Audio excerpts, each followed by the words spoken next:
సిద్దిపేట జిల్లా నంగనూరు జిల్లా పరిషత్ ఉన్నత పాఠశాలలో బీఆర్ ఫౌండేషన్ సహాయంతో పాఠశాలకు 5 కంప్యూటర్లు ఒక ప్రింటర్ అందజేశారు. వాటిని డిఓ శ్రీనివాస్ రెడ్డి ప్రారంభించారు.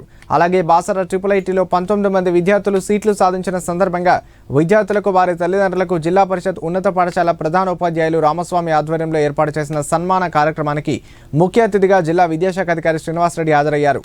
ఈ సందర్భంగా వారు మాట్లాడుతూ బాసర IIITలో 19 సీట్లు సాధించి రాష్ట్రంలో ఏకంగా 2వ స్థానంలో జిల్లా పరిషత్ ఉన్నత పాఠశాల రావడం అభినందనీయమన్నారు. సిద్దిపేట జిల్లాకు మంచి పేరు తీసుకొచ్చిన విద్యార్థులను అభినందించారు. అదేవిధంగా ఈ విద్యా సంవత్సరంలో కూడా మంచి ఫలితాలు సాధించాలని విద్యార్థులకు సూచించారు.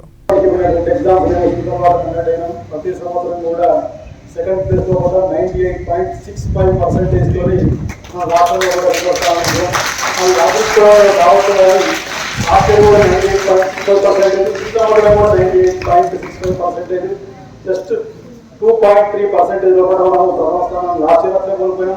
ఈ సంవత్సరం కూడా అట్లే కోల్పోవడం జరిగింది. దీనికి సంబంధించి మన జిల్లా పరిషత్ జనరల్ చివరి మీటింగ్ లో కూడా గౌరవ హరీష్ రావు గారు, జిల్లా పరిషత్ చైర్మన్ గారు, మన జిల్లా ఉపాధ్యాయులందరినీ కూడా ప్రత్యేకించి అభినందిస్తూ రాబోయే సంవత్సరాల్లో కూడా అదే ఫలితాలను సాధించాలని చెప్పేసి వాళ్ళు చివరి సమావేశంలో కోరుకోవడం కూడా జరిగింది. మీ అందరికీ కూడా తెలుసు, మన జిల్లాలో కూడా 2023 సంవత్సరంలో కూడా 100% రిజల్ట్ వచ్చినటువంటి నేను ఓన్లీ గవర్నమెంట్ స్కూల్ మాత్రమే చెప్తున్నా.